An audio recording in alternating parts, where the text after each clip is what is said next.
சூரிய ஒரு இடத்துல மூத்திரம் அடிச்சிருக்கான், நடிக்கவே முடியுது. அந்த மாதிரி வாழ்ந்திருக்கான். அதுக்கு வினோத் அந்த கேமராவை பக்கத்தில் எட்டு போகிறான். அப்படியே அவன் மூத்திரம் அடிக்கிறதுக்கு போய் பக்கத்தில் போயிட்டு நான் பயந்துட்டேன், கீழே கீழே கேமரா டில் டவுன் பண்ணிட போகிறான்னு பார்த்தேன். ஆசையை வருது டில் டவுன் பண்ணி பார்க்கலாம் அப்படின்னு சொல்லிட்டு நான் கீழே குனிஞ்சு அவன் காலை முத்தமிடுவேன். அந்த அளவுக்கு அந்த படத்தை பண்ணியிருக்கான். தெரியல, தமிழில் இருக்க பெண்ணுங்கள்லாம் இப்போல்லாம் நடிக்கவே வரதில்லை நல்ல படங்களுக்கு. எனக்கு பயங்கர கோவம் வந்துருச்சு. பெரிய மயிர் மாதிரி பேசுகிறான்.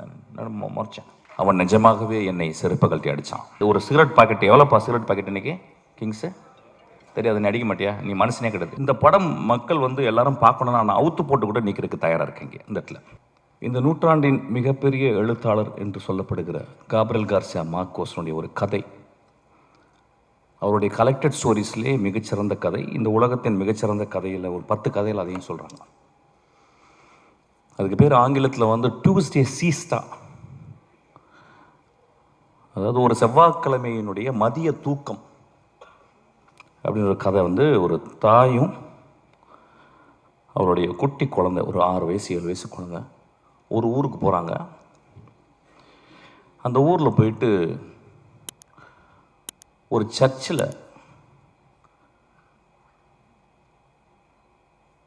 தன்னுடைய மகனுடைய கல்லறை எங்கே இருக்குன்னு கேட்டு போகிறான் அந்த தாய். அப்போ அந்த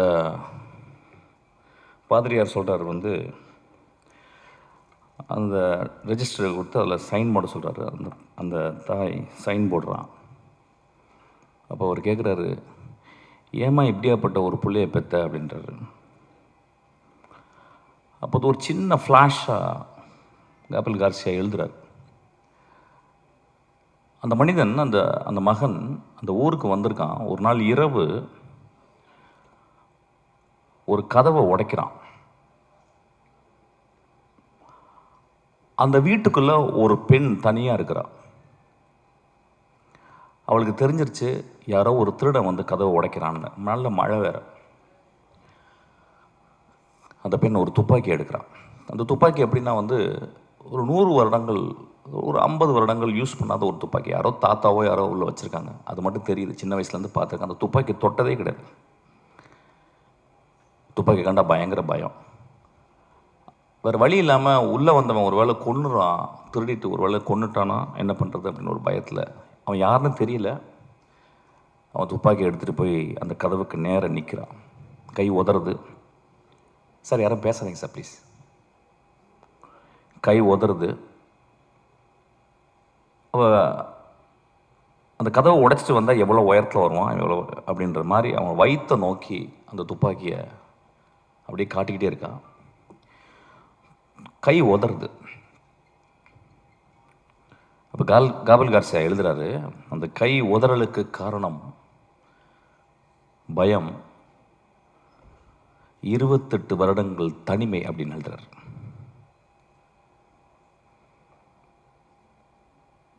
அதுக்கப்புறம் அவன் கையெழுத்து போடும்போது அந்த கேள்வி கேட்குறேன், இந்த மாதிரி பிள்ளை ஏன்பா பெத்தன்னு கேட்கும்போது தாய் சொல்கிறான், என் பிள்ளை ரொம்ப நல்ல பிள்ளைன்றான். நண்பர்களே, ஒரு பெரிய கேள்வி வரும், திருடனை பெற்ற தாய் எப்படி நல்ல பிள்ளைன்னு சொல்கிறான் அப்படின்றது நீங்கள் அந்த கதையை படிக்கணும். ஒருவேளை தாய்க்கு எல்லா குழந்தைகளும் நல்ல குழந்தைகள் தான் நினைக்கிறேன். இந்த சமூகம் நிறைய குழந்தைங்களை நிறைய தாய்கள் பெற்கிறாங்க. எல்லா தாய்களுக்கும் தன் மகன் அல்லது அந்த ஆண் நல்லவனாகவே இருக்கிறான். கை உதறலுக்கு காரணம் தன்னை கொலை செய்து விட போகிறான் ஒருவன் அப்படின்ற பயம். அதுக்கப்புறம் 28 வருட தனிமை அப்படின்றார். அது ஏன் அந்த இடத்துல எழுதுனான்னு தெரியல. அந்த மாதிரி ஒரு தனிமையான பெண் தான் இந்த கொட்டுக்காளி. ஆக்சுவலாக கீழே வந்து ஒரு சப்டைட்டில் போட்டிருக்காங்க, ரொம்ப எனக்கு உடன்பாடே இல்லை. an adamant girl. Instead of that they would have put an adamant society அப்படின்னு போட்டிருக்குன்னு நினைக்கிறேன். இந்த சென்னையில் வந்து கிட்டத்தட்ட வந்து ஒரு 95 விழுக்காடு 96 விழுக்காடு வந்து இங்கே இருக்கவங்க எல்லாருமே கிராமத்துலேருந்து வந்தவங்க, என்ன உள்பட. இங்கே வந்து முதல்ல மனப்பாடம் பண்ணுறது பஸ்ஸு நம்பர்களை, இப்போ யாரும் மனப்பாடம் பண்ணுறதில்ல. அதுக்கப்புறம் பீச்சுக்கு போகிறது, அதுக்கப்புறம் இந்த நகரத்தினுடைய உடைகள், அது பர்டிகுலராக ஜீன்ஸு, ஷூ போடுறதுக்கு வந்து கால் பழகணும், ஏன்னா கால் விரல்கள் விரிச்சுக்கிட்டு இருக்கும். இதெல்லாம் சேர்ந்து ஒரு 10 வருடத்தில் நாம் வாழ்ந்த, பிறந்த, வளர்ந்த இடத்தை விட்டு நடமாடிக்கொண்டிருக்கும் இந்த நகரத்தில் நாம் ஒரு நகரவாசிகளாகவே வாழ்ந்து கொண்டிருக்கிறோம். இங்கே வந்தோடனே வேறு ஜாதிகள் மறக்கப்படுகிறது, மதங்கள் மறக்கப்படுகிறது, நம்மளுடைய குற்றங்கள் மறக்கப்படுகிறது, நம்ம நல்லதெல்லாம் மறக்கப்படுகிறது. இங்கே பக்கத்தில் இருக்கவன் வந்து ஒரு நெய்பர் தான், ஒரு அண்டை வீட்டுக்காரன் தான். இங்கே யார் தாய் தந்தையா யாருமே பழகிறது கிடையாது. ஒரு கிராமம் அழிக்கப்படுகிறது. ஏதோ ஒருவன் அந்த கிராமத்திலிருந்து வெளியே வராமையே இருந்து கொண்டு இந்த கிராமத்தின் மூலம் இந்த உலகத்தை பார்க்கும் ஒரு தகுதி படைத்தவனாக, ஒரு மகா கலைஞனாகவே இருக்கிறான். ஏன்னா அவனுக்குள்ளே எப்பயுமே அவனும் ஜீன்ஸ் போட்டு அவனும் ஷூ போட்டாலும் அவன் வந்து ஒரு என் கிராமத்தில் இருக்க வேல்யூஸ் தான் இந்த உலகம். காப்ரியல் கார்சியா மார்க்கோஸ் சொன்ன அந்த கிராமம்தான் என்னுடைய கிராமமும் இந்த கொட்டுக்காளி வளர்ந்த கிராமமும் நம்புகிறான். அந்த கிராமத்தை விட்டு அவன் கடைசி வரைக்கும் வெளியே வரதே இல்லை. ஏன்னா அவனுக்கு அது ஒரு பெரிய முழுமையாக தெரியுது. அப்படி முழுமையாக தெரிந்த தமிழ் ஆளுமையில் பாரத ராஜாக்கு அப்புறம் நான் வினோத்தை சொல்வேன்.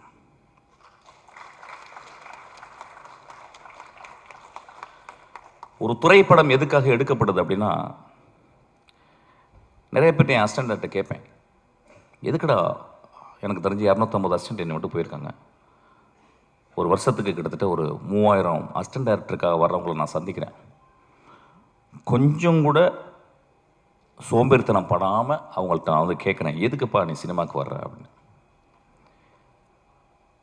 அது இன்வேரியபிளாக என்ன ஆன்சர் இருக்கும் அப்படின்னா, சார் நான் சாதிக்கணும் சார், ஏதாவது ஒன்று பண்ணணும் சார் நான் அப்படின்னு தான் சொல்லுவான். அந்த கிட்டத்தட்ட எல்லா வெர்ஷன்ஸும் ஒரே மாதிரி இருக்கும். இல்லை சார் என்கிட்ட ஒரு கதை இருக்குது சார், நான் ஒன்று பண்ணணும் சார். இப்படி தான் இருக்கும். அப்படி தான் நானும் வந்தோம், லிங்குசாமி வந்திருப்பார், சங்கர் சார் இப்படி தான் வந்திருப்பார், எல்லாருமே மணிரத்னம் எல்லாருமே இப்படி தான் வந்திருக்கும். இங்கே வினோத் ஒருவேளை என்கிட்ட அசிஸ்டண்டாக வந்தால், ஏன்டா வினோத் என்கிட்ட வந்த அப்படின்னு கேட்டால் அவன் இந்த ஆன்சர் சொல்லியிருக்க மாட்டான். சார் இந்த உலகத்தை என் கதை மூலியமாக மாற்றணும் சார் அப்படின்னு வந்திருப்பான்னு நினைக்கிறேன். இந்த கதை மூலம் தமிழ்நாடையே மாற்றிருக்கான். எப்பயுமே சொல்லுவாங்க, நான் ரொம்ப பொங்கி பேசுவார், ரொம்ப எக்ஸாஜரேட் பண்ணி பேசுவார், ட்ராமாட்டிக்காக தான் பேசுவார் அப்படின்னா. நான் எப்பொழுதுமே அது ஒரு சத்தியமாக எடுத்துக்கிறேன். ஒரு மேடையில் வந்து பேசும்போது அடுத்த வார்த்தை என்னன்னு எனக்கு தெரிஞ்சிட்டா நான் வந்து இந்த சமூகத்தை நான் நெருப்பை ஊற்றி கொளுத்துறேன்னு அர்த்தம். நான் மேடையில் பேசும்பொழுதாவது என் நாக்கில் உண்மை தவழ வேண்டும் என்று நான் நினைக்கிறேன். ஏன்னா வீட்டில் நிறைய பொய் பேசுகிறோம், மேடையை விட்டு கீழே இருக்கிற நம்பருக்கு நண்பர்கள்ட்ட நிறைய பொய் பேசுகிறோம், ப்ரொடியூசர்கிட்ட நிறைய பொய் பேசுகிறோம், நடிகர்கள்ட்ட நிறைய பொய் பேசுகிறோம். இந்த மேடையில் உண்மை பேச மட்டுமே நான் வந்திருக்கிறேன். அவ்வளவு தைரியத்தையும் நெஞ்சுரத்தையும் என்னுடைய ரத்தத்தை கொதிப்பு நிலையும் கொண்டு வந்தது இந்த படம்.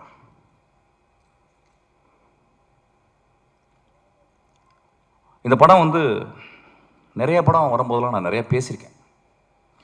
ஃபார் எக்ஸாம்பிள் வழக்கு எண் வந்து பேசும்போது இதே மேடையில் நான் வந்து ரொம்ப பயங்கரமாக பேசினேன். பயங்கரமாக பேசினேன்னா ரொம்ப கோவமாக பேசினேன். சமூகத்தையே நான் வந்து என்ன இப்படி பண்ணுறீங்க அப்படின்னு பேசினேன். அப்போ அன்றைக்கி வந்து நிறைய இதே மேடையிலால் என்னை கேலி செய்கிறாங்க, நான் பார்த்துருக்கேன். ஏன்னா ஒரு பாலசக்திவேல் எப்படியாப்பட்ட டேரக்டர்னு எனக்கு தெரியும், நிறைய பேருக்கு லிங்குசாமிக்கு தெரியும். ஒரு 3 படத்தை எடுத்துகிட்டு அந்த படம் ரிலீஸ் ஆகலன்னு உட்காந்துருக்கான் ஒரு கலைஞன், மகா கலைஞன். அவன் அவன் எப்படியாப்பட்ட கலைஞன்றது ரொம்ப பக்கத்தில் சேர்ந்தவங்களுக்கு, அவன் படங்களை நேசித்து பார்த்தவங்களுக்கு மட்டும்தான் தெரியும்.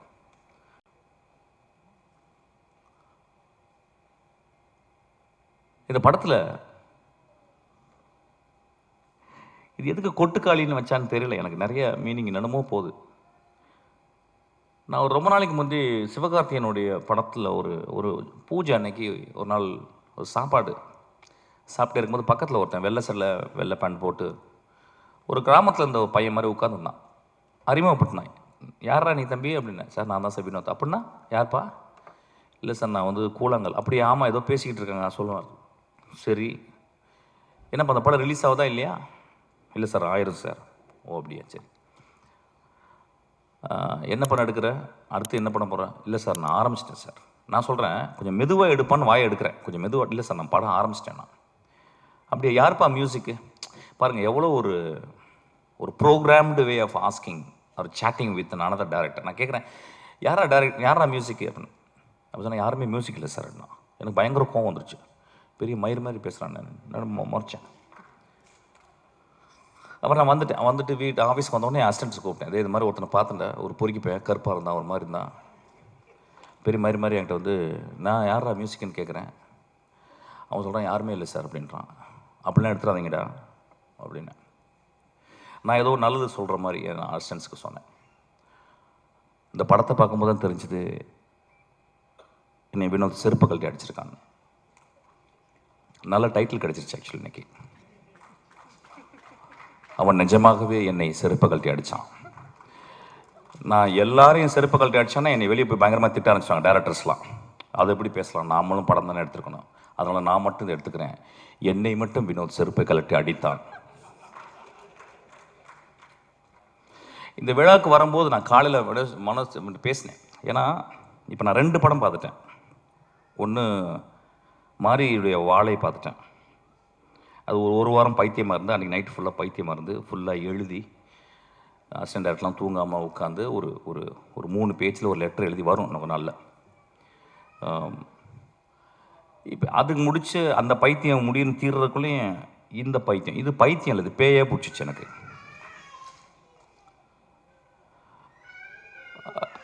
அப்போ வந்து இந்த படத்தில் வந்து அவன் ஏன் மியூசிக் டைரக்ஷன் பண்ணலை அப்படிங்கும்போது அதுக்கு ஒரு பெரிய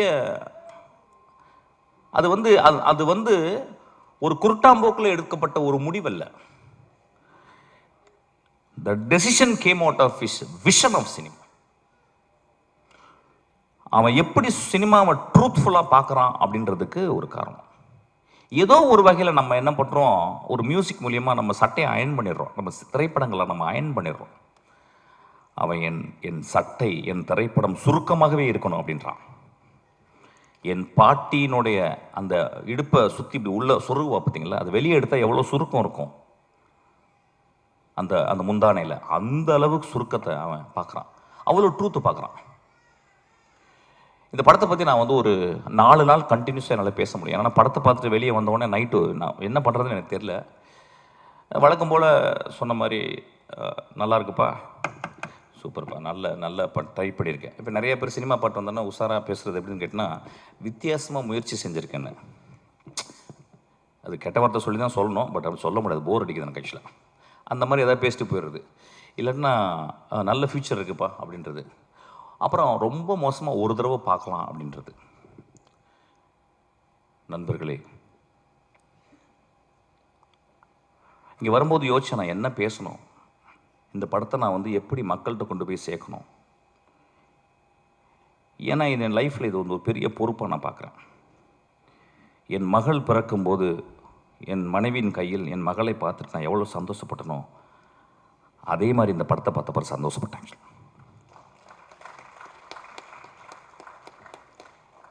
இந்த படத்தை பற்றி மக்கள்கிட்ட கொண்டு போய் சேர்க்குறதுக்கு என்னென்னா, நிறைய மல்டி குட்டிக்காரனெல்லாம் அடித்தாச்சு. யூஸ்வலாக நான் நிறைய பேசியிருக்கேன். இந்த படம் மக்கள் வந்து எல்லாரும் பார்க்கணுன்னா நான் அவுத்து போட்டு கூட நிற்கிறதுக்கு தயாராக இருக்கேங்க இந்த இடத்துல. ஏன்னா அப்படி தான் உரைக்கும். கை தட்டலாமே கொஞ்சம். ஒரு குத்து டான்ஸு, நேக்கட் டான்ஸ் இங்கே ஆடலான் இருக்கு, இந்த படத்தை பாருங்கள் அப்படின்னு. நான் நேக்கட் டான்ஸ் ஆடி நீங்கள் பார்த்தீங்கன்னா என்ன ஆவீங்க, அதை எக்ஸ்ட்ரா போஸ்ட் பண்ணி நீங்கள் அப்போ அந்த படத்தை போய் பாருங்கன்னு சொல்லலாம். இந்த கொடுமை எப்படின்னு கேட்டிங்கன்னா, இந்த தமிழ் சமூகத்தில் வந்து அது இந்திய சமூகத்தில் வந்து ஒரு நல்ல படத்தை பார்க்குறக்கு, நல்ல படம்னா எப்படின்னா ரொம்ப ஃபிலாசபிக்கலான கொஸ்டின் அது. ஆமாம், நான் 2 நிமிஷம்லாம் பேசலாமா? 1 மணி தான் பேசுகிறேன். தயவுசெய்து இடக்கு முடக்க அதை பேசினா பிரச்சனை ஆயிரும் உனக்கு. ஓகே, நல்ல படம் அப்படின்னாவே இவன் நம்ம நண்பர்கள், நம்ம நம்ம நம்ம ரசிகர்கள், நம்ம ரொம்ப நேசத்துக்குரிய நம்மளுடைய ரசிகர்கள் என்ன சொல்லிடுறாங்க வந்து, ஓகே புரிஞ்சிருச்சு, அதாவது வந்து பாலாசக்திவேலு, மிஷ்கின், ராமு, வெற்றிமாறன் இவங்களாம் நல்ல படம் சொல்லிட்டா கொஞ்சம் பார்த்தே போவோம் அப்படின்ற மாதிரி கொஞ்சம் யோசிச்சு போவோம். ஏன்னா சினிமா பார்க்க வர்றதே அவுத்து போட்டு ஆடுறதை பார்க்குறதுக்கு தான். சினிமாவுக்கு நிறைய பேருக்கு ஆடுறது, அதாவது இன்னும் என்கிட்ட பேசுகிறாங்க, அந்த சார் அந்த குத்துப்பாட்டு ஒன்று போட்டிங்களே சார், அது மாதிரி இன்னொன்று போடுங்க சார். நான் என்ன போட தான் செய்ய முடியும் ஆக்சுவலாக. நண்பர்களே, ஒரு மார்க்கெட்டுக்கு போகிறோம், ஒரு குழந்தையை கூட்டிகிட்டு, ஒரு பெண் குழந்தையை கூட்டிகிட்டு ஒரு கத்திரிக்காய் எடுக்கிறோம்.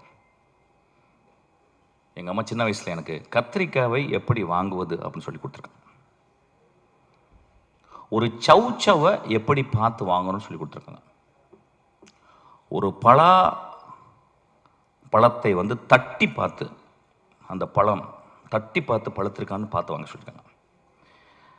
ஆனால் நம்ம சமூகத்தில் ஒரு கலைப்படைப்பை மட்டும் வெகுஜன சினிமாவாகவே மட்டுமே பார்க்க பழகிருச்சு.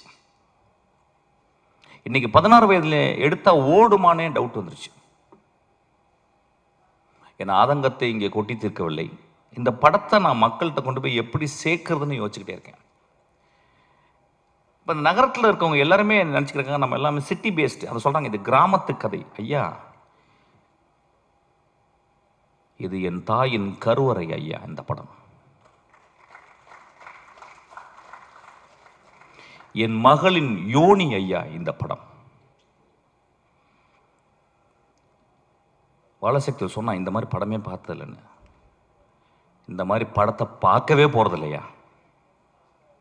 இந்த மாதிரி படத்தை நான் பார்க்கவே போறதில்லை. இந்த படத்துக்கு முன்னாடி நான் என் படைப்புகள், என்னுடைய சினிமா அப்படின்றத நான் கீழே குனிஞ்சு அவன் காலை முத்தமிடுவேன். அந்த அளவுக்கு அந்த படத்தை பண்ணியிருக்கான். உங்களுக்கு ப்ரூவ் பண்ணனா வினோத்தை கூட்டிங்க நின்று அவன் காலை முத்தமிடுறேன். நான் இளையராஜா காலை முத்தமிட்டிருக்கேன். நான் இளையராஜா காலை என்றைக்குமே தொட்டு கும்பிட்டதில்லை. நான் உதட கொண்டு போய் தொடுவேன். ஆக்சுவலாக 2வது மனிதனாக இளையராஜாக்கு அப்புறம் அவன் கால்களை நான் முத்தமிடுவேன். ஆக்சுவலி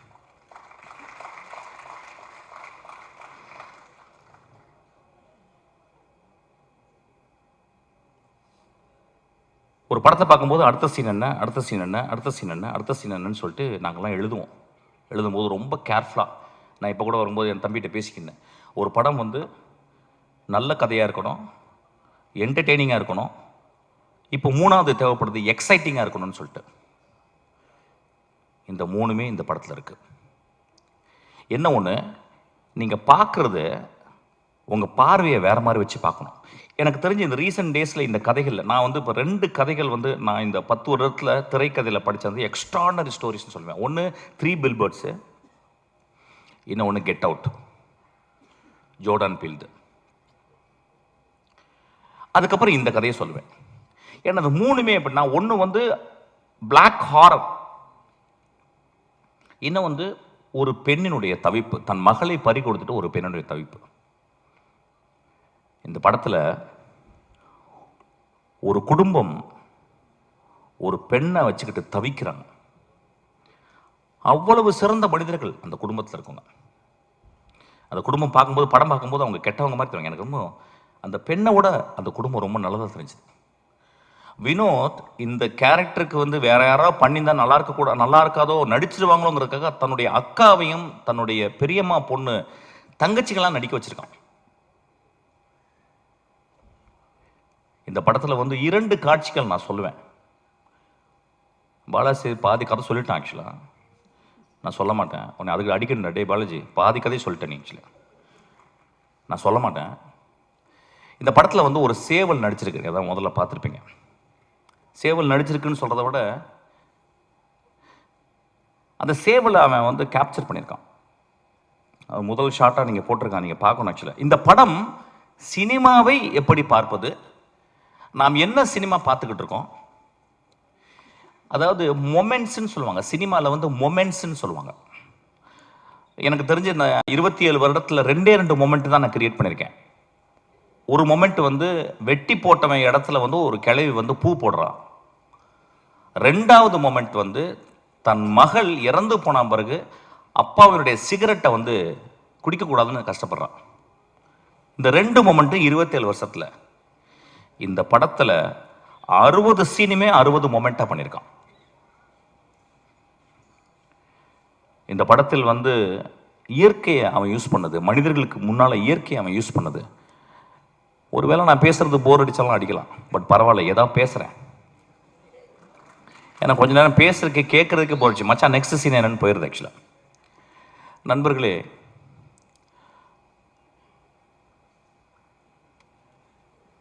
ஒரு நல்ல கதை, ஒரு நல்ல கதாசிரியர் தோற்கப்படுவதில்லை, சமூகத்தால் கொலை செய்யப்படுகிறான். ஒரு நல்ல கதையும் ஒரு நல்ல கதாசிரியரும் அவ்வளவு பேரன்போட ஒரு சமூகத்துக்கு இந்த கதையை எழுதுனா பீச்சில் ஒரு பங்களா, மிக வசதியான காரு, அதுக்கப்புறம் 100 வருஷத்துக்கு வந்து சொத்து அப்படின்னு இல்லாமல் இந்த கதை பண்ணால் சமூகத்தின் இதயத்தை கொஞ்சோண்டு தொற்றுலாம் அப்படின்னு வினோத் பண்ணியிருக்கான்.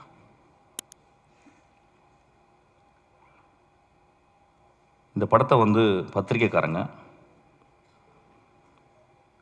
எல்லா படங்களுடைய திறப்பு வாசல்களை திறந்து வைக்கிறது பத்திரிக்கையாளர் தான். அவங்க வந்து படம் வந்து பார்ப்பாங்க.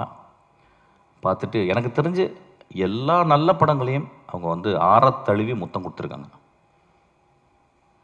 இந்த படத்துக்காக வினோத்துக்கு இந்த பத்திரிகையாளர்கள் கோயில் கட்டணும்னு நான் கேட்குறேன்.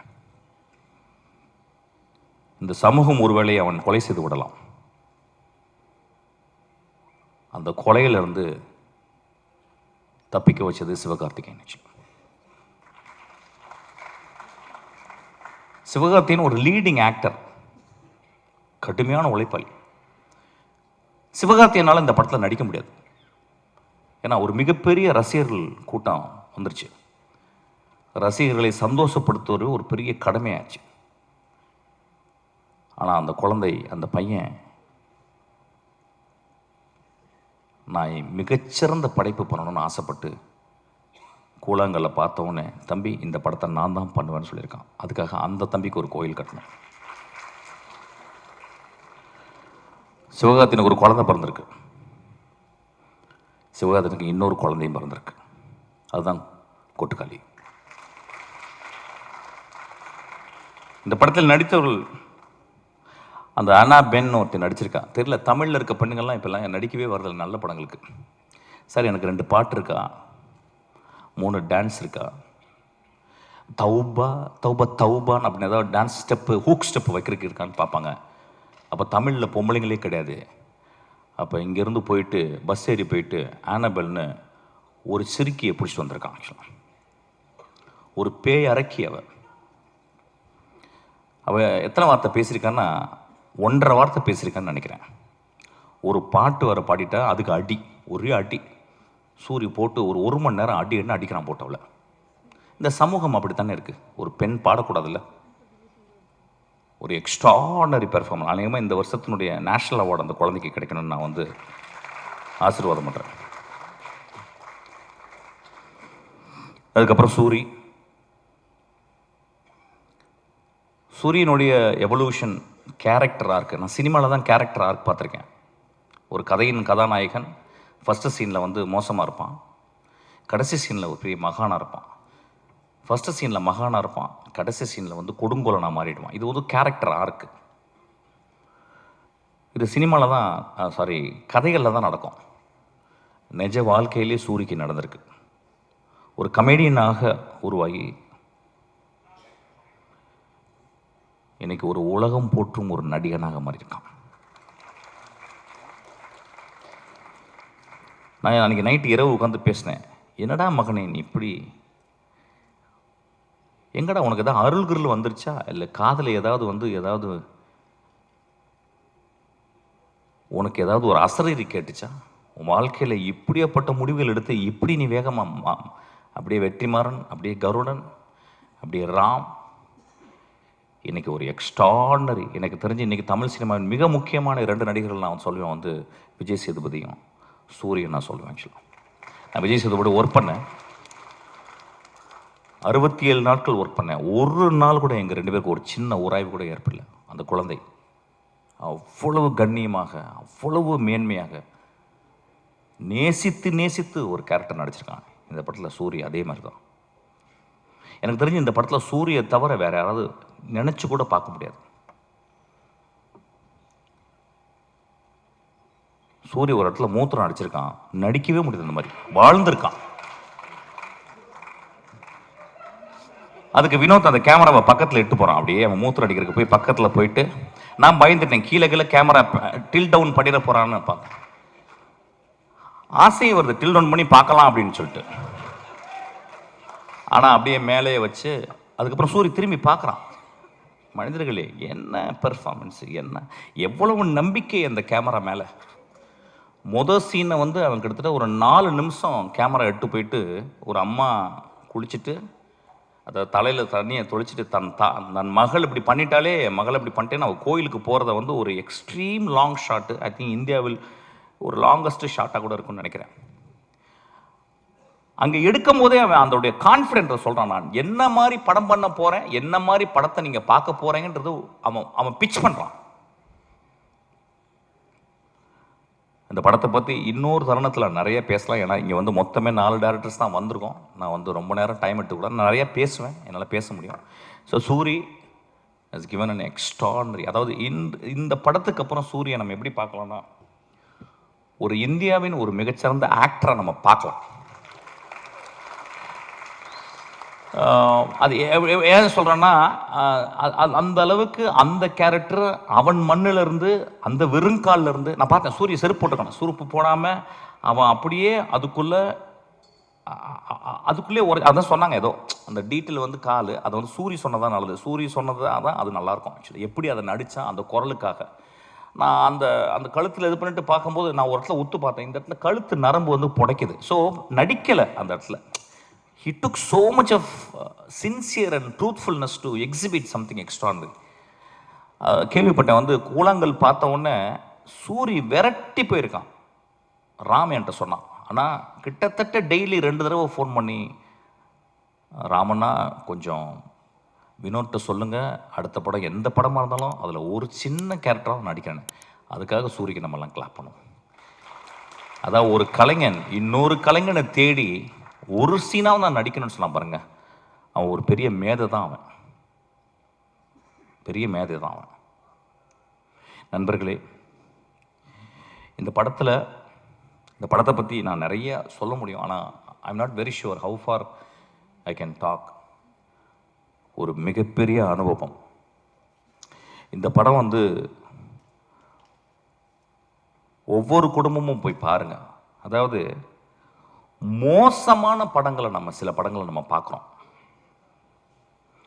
மோசமான காட்சிகளை நம்ம குழந்தைகளுக்கு கொண்டு போய் காட்டுறோம், மோசமான படங்களை இந்த இளைஞர்கள் போய் பார்க்குறாங்க. அதெல்லாம் பார்க்கலாம், தப்பு கிடையாது.